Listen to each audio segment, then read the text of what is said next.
بسم الله الرحمن الرحيم.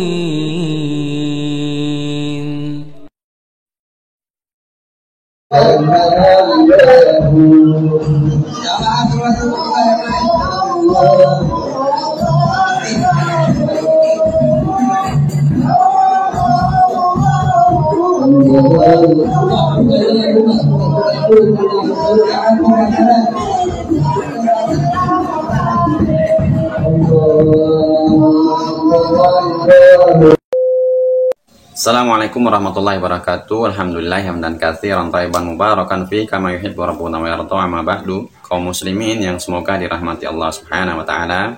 Kali ini sahabatnya kita akan mengangkat lagi video terkait masalah habaib.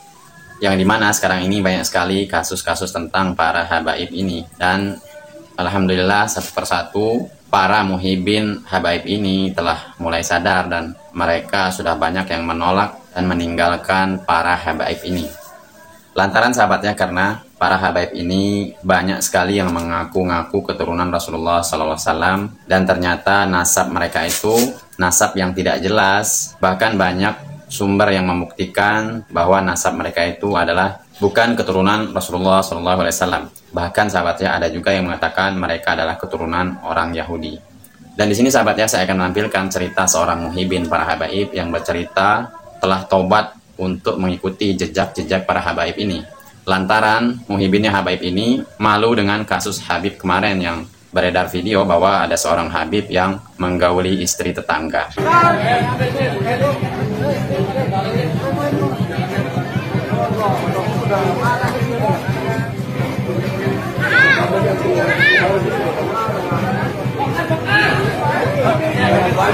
Jadi disinilah sahabatnya kenapa bapak ini yang 35 tahun katanya mengabdi kepada habaib, dan sekarang terang-terangan mengatakan dia telah tobat dan kapok untuk mengikuti jejak para habaib ini. Dan untuk menyingkat waktu, coba mari kita simak saja pernyataan bapak ini yang telah tobat untuk mengikuti jejaknya para habaib ini. Percaya ya bahwa mereka bukan brand Nabi. Oh, saya 100%. 100%. Percaya bahwa mereka bukan, karena hanya saya keyakinan dengan melihat faktanya. Faktanya ya. Iya. Ya, digabung berarti data, fakta ditambah penelitian manuskripnya Kiai Madudin Usman, dan kemudian ada cerita sejarah-sejarah ya. Iya.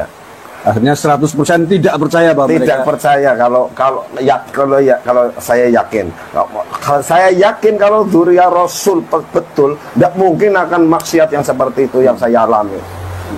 Ya. Nah, begitulah sahabatnya pernyataan dari muhibin para habaib ini yang katanya tadi sudah 35 tahun mengabdi kepada para habaib. Jadi bapak ini selama 35 tahun ternyata sudah dibohongi para habaib ini sahabatnya. Dan alhamdulillah sekarang inilah beliau ini mengetahui bahwa memang para habaib ini adalah keturunan nabi palsu. Apalagi kemarin bapak ini telah menceritakan bahwa malu terhadap kasus habaib yang kemarin sempat viral, yaitu menggauli istri tetangga. Alhamdulillah, subhanallah sahabatnya.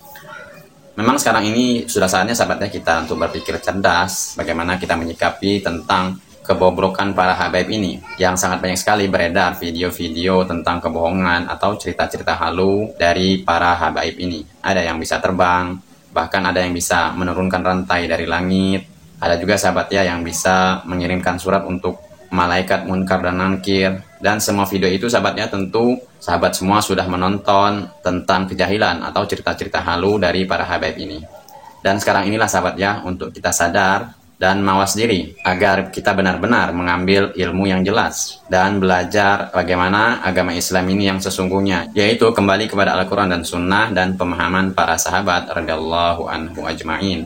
Dan di sini sahabat ya, saya akan menampilkan bagaimana kriteria Habib yang sesungguhnya. Ternyata gelar seorang Habib itu bukan suatu landasan untuk berada di atas kebenaran, tapi bagaimana Habib tersebut menyampaikan tentang ilmu yang benar-benar keluar dari lisan Rasulullah SAW. Dan yang lebih anehnya lagi sahabat ya, bukan hanya di Indonesia, para habaib ini banyak yang tidak diakui sebagai zuriat Nabi SAW. Bahkan sahabat ya, di kota Mekah pun para habaib dari Yaman ini tidak diakui sama sekali oleh orang Arab, karena memang mereka itu bukanlah keturunan Rasulullah SAW.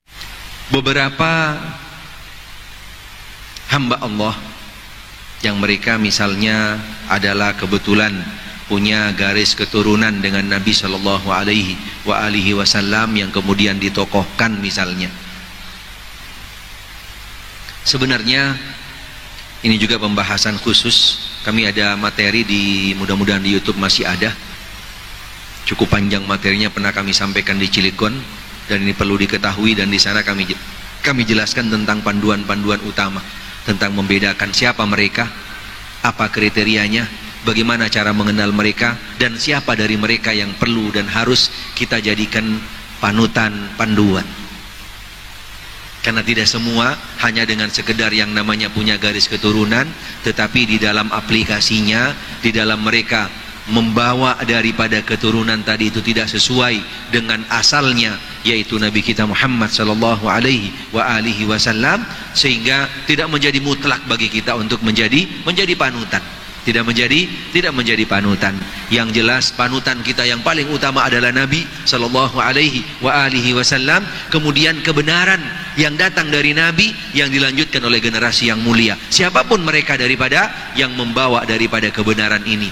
Yang jelas panutan kita yang paling utama adalah Nabi sallallahu alaihi wasallam, kemudian kebenaran yang datang dari Nabi yang dilanjutkan oleh generasi yang mulia, siapapun mereka daripada yang membawa daripada kebenaran ini.